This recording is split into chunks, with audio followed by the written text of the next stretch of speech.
بسم اللہ الرحمن الرحیم۔ کوہ صفا پر جو آپ نے ندا دی تھی، اس سے پورے مکہ کے اندر یہ میسج، یہ پیغام چلا گیا تھا کہ محمد صلی اللہ علیہ وسلم نے اعلان نبوت کر دیا ہے، ایک کلام سناتے ہیں اور کہتے ہیں یہ اللہ کی طرف سے وحی ہوتی ہے، اور بتوں کی انہوں نے مخالفت شروع کر دی ہے جس پر ایک عرصے سے وہ لوگ جمے ہوئے تھے۔ تو انہوں نے اب منصوبہ بنایا کہ کس طرح سے محمد صلی اللہ علیہ وسلم کا مقابلہ کیا جائے، کیونکہ یہ جو کلام سناتے اس میں بڑی تاثیر ہے۔ سمجھنے والے لوگ اس بات کو سمجھتے تھے، تو انہوں نے ٹھٹھا کرنا شروع کر دیا، مذاق کرنا شروع کر دیا، استہزاء کرنا شروع کر دی، تحقیر آپ کی، دیکھیں یہ اللہ کو ملا تھا، واہ بھائی واہ، اسے اللہ نے رسول بنانا تھا۔ تو اس طرح کے الفاظ آپ صلی اللہ علیہ وسلم کے خلاف انہوں نے کہنا شروع کر دیے۔ تو نبی صلی اللہ علیہ وسلم تو الحمدللہ اپنے محاذ پہ ڈٹے رہے۔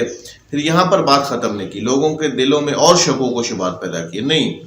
یہ جو کلام کے اندر تاثیر ہے، یہ خود شاعر اصل میں ہو چکا ہے، یہ مجنون ہو چکا ہے، یہ پاگل ہو چکا ہے، نعوذ باللہ۔ اور پھر کہا کہ لوگ اس کی مدد کر رہے ہیں، در حقیقت اور شعراء اور بھی لوگ اس کی مدد کر رہے ہیں اس کلام کو بنانے میں، اس پیغام کو بنانے میں۔ یہ تو قصے کہانیاں ہیں سابقہ لوگوں کے، قوم عاد کے ہیں، قوم سمود کے ہیں، حالانکہ وہ واقعات تو عبرت کے لیے تھے۔ وہ تو اس وجہ سے تھے کہ پہلے لوگوں نے بھی اللہ کے رسولوں کو جھٹلایا تھا تو کس انجام کو پہنچے تھے۔ تم بھی اللہ کے برحق رسول کو جھٹلا رہے ہو تو تم بھی اس برے انجام، تو اس کے لیے کہا کرتے تھے کہ یہ قصے کہانیاں ہیں۔ اور پھر نضر بن حارث تو ہیرا گیا اور وہاں سے رستم کے اور اسفندیار کے اور بہت سارے قصے اور کہانیوں لکھی ہوئی جو تھی وہ لے کر آیا، کہ اب لوگوں کو جو ہے نا سیکھی بھی سی اور کچھ لے کر بھی آیا، کہ لوگوں کو یہ سنائی جائے، لوگوں کو یہ بتائی جائے، لوگوں کو یہ قصے کہانیاں نبی صلی اللہ علیہ وسلم کے مقابلے میں وہ قرآن نہ سنیں، وہ اس طرف آئیں۔ خواتین بھی اس طرح سے لے آئے کہ وہ بھی ناچ گانا بھی کریں اور یہ قصے کہانیاں بھی سنائیں۔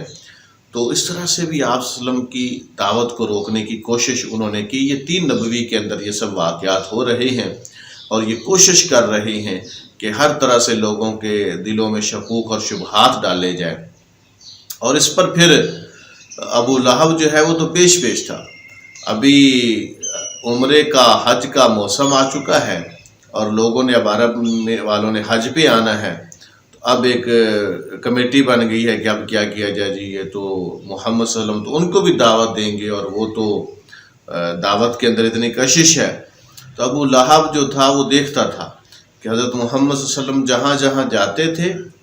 پیچھے پیچھے جاتا تھا اور لوگوں کو کہتا تھا کہ نہیں یہ شاعر ہے، یہ پاگل ہے، یہ ایسا۔ آپ دعوت دیتے تھے مختلف بازاروں میں جہاں تجارتی سرگرمی ہوتی تھی، اوقازہ کے بازار میں اور دیگر بازاروں میں، وہاں بھی پیچھے پیچھے ہوتا تھا، اور ساتھ ساتھ آپ کو برا بھلا بھی کہتا تھا جہاں آمنا سامنا ہوتا، بلکہ کچھ پتھر اٹھا کر بھی مارنے کی کوشش کرتا تھا۔ تو یہ ابو لہب کا یہ کردار اس میں رہا ہے۔ اور پھر یہ ابو لہب ہو گیا، عقبہ بن ابی معیط ہو گیا، اور اس طرح سے باقی کچھ لوگ کافر جو تھے وہ آپ کے ہمسائے بھی تھے، وہ آپ کو گھر میں بھی تکلیف دیتے تھے۔ آپ کے گھر میں جب کوئی چیز پک رہی ہوتی تھی تو اس کو خراب کرنے کی کوشش کرتے، آپ گھر کے اندر نماز پڑھتے تھے تو اس وقت آپ کو تکلیف دیتے تھے۔ بلکہ جو ام جمیل جو ابو لہب کی بیوی تھی اور ابو سفیان کی بہن تھی، یہ تو رات کو کوشش کرتے تھے کہ جب آپ گھر میں آئیں تو اندھیرا ہوتا بعض اوقات، تو وہاں گھر کے اندر دروازے پر کوئی کانٹے بچھا دے تاکہ آپ کو پتہ نہ چلے اور آپ کے پاؤں زخمی ہو جائے۔ تو اس طرح سے تکالیف انہوں نے دینے کا آغاز کیا۔ اور بلکہ جو نبی صلی اللہ علیہ وسلم کی 2 بیٹیاں تھیں جن کا نکاح ابو لہب کے بیٹے عتبہ اور عتیبہ سے ہوا تھا اعلان نبوت سے پہلے،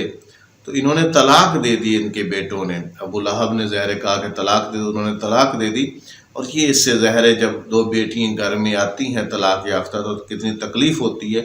تو تکلیف دینے کا جو بھی انداز تھا یہ ان لوگوں نے اپنایا۔ اور پھر یہاں پر بات ختم نہیں کی، چونکہ حضرت محمد صلی اللہ علیہ وسلم تو حضرت ابو طالب کی کفالت میں تھے۔ ابو طالب جو تھے وہ قریش کے، بنو ہاشم کے سردار تھے، معزز تھے، تو آپ کو براہ راست اتنی تکلیفیں نہیں جتنی مسلمان جو کمزور مسلمان تھے، جو بعض اوقات غلام مسلمان تھے، جس طرح حضرت بلال حبشی تھے، ان کو تکالیف بہت زیادہ دی جاتی تھی۔ اتنی زیادہ تکالیف کے دہکتے ہوئے، تپتے ہوئے جو پتھر تھے اس پر لٹایا جاتا تھا، گلے میں رسیاں ڈال کر گھسیٹا جاتا تھا، تشدد کیا جاتا تھا۔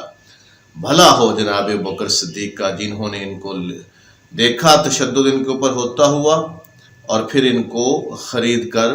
یا ان کے بدلے میں غلام دے کر ان کو آزاد کرا دیا۔ اللہ ان کا بھلا کرے کہ ایک عاشق رسول، ایک محب رسول، ایک سچا توحید پرست جو ہے، جس کے کانوں پر نبی صلی اللہ علیہ وسلم کی دعوت پہنچی تھی، کہ اس شخص نے جو ہے وہ اس شخص کو ظلم سے حضرت ابوبکر صدیق نے نجات دلوائی۔ اسی طرح سے باقی صحابہ جو مختلف مقامات پر، حضرت خباب بن ارت ہیں، بہت زیادہ ان پر ظلم اور ستم ہوتے تھے، بہت زیادہ ان پر تشدد ہوتا تھا۔ اسی طرح سے پورا آل یاسر جو تھی، خود حضرت یاسر، ان کی بیوی سیدہ سمیہ اور حضرت عمار بن یاسر، حضرت یاسر کا تشدد کر کر کے، تشدد ہی کی وجہ سے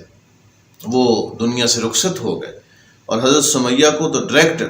ابو جہل نے نیزہ مارا، اور یہ پہلی شہیدہ تھی جو اسلام کے راستے پر شہید ہوئیں، سیدہ سمیہ، لاکھوں سلام ہوں ان پر۔ اور حضرت عمار بن یاسر بڑے عظیم صحابی ہیں، بڑا ان کے بعد بھی مسلمانوں کی تاریخ میں ان کا بڑا نام آتا ہے، ان کا بڑا مقام ہے۔ ان پر اتنا تشدد ہوتا تھا، باپ بھی فوت ہو گیا، ماں شہید ہو گئی، غلام تھے، کمزور تھے، اب ان پر بھی اتنا تشدد ہو رہا ہے کہ ان سے کفر کلوایا جاتا تھا کہ اپنے منہ سے محمد صلی اللہ علیہ وسلم کے خلاف بولو، کہو، اور یہ بیچارے انتہائی مجبوری کی حالت میں کہتے تھے جو وہ کہلوانا چاہتے تھے، اور پھر حضرت محمد مصطفیٰ صلی اللہ علیہ وسلم کی خدمت میں حاضر ہو کر معذرت پیش کرتے تھے کہ اللہ کے رسول، انہوں نے جبراً مجھ سے یہ کلمات کہلائے ہیں، اور میری بس سے بات باہر ہو چکی تھی، تو میں نے پھر مجبوراً یہ کہا۔ تو اللہ تعالیٰ نے کہا کہ اگر تم اسلام پر، تمہارا اطمینان اس کی صداقت پر ہے، اور جبر کی وجہ سے تم اپنے منہ سے یہ کلمات نکال رہے ہو، تو اللہ رب العالمین تمہیں معاف فرما دے گا۔ تو یہ سب کچھ ہو رہا تھا، اور یہ ظلم و ستم کا بازار گرم تھا، کمزور مسلمانوں پر بھی ظلم و ستم ہو رہا تھا۔ اس دوران اللہ رب العالمین نے مسلمانوں کے دل میں ایک بات سجائی ہے، اور وہ ہجرت حبشہ ہے، کہ حبشہ کی طرف مسلمان جو ہیں وہ ہجرت کر جائیں۔ تو ہجرت حبشہ کس طرح سے ہوئی، پہلی ہجرت حبشہ کیسے ہوئی اور دوسری کیسے ہوئی، یہ انشاءاللہ ہم آپ کو اگلی نشست میں بتائیں گے۔ بہت شکریہ۔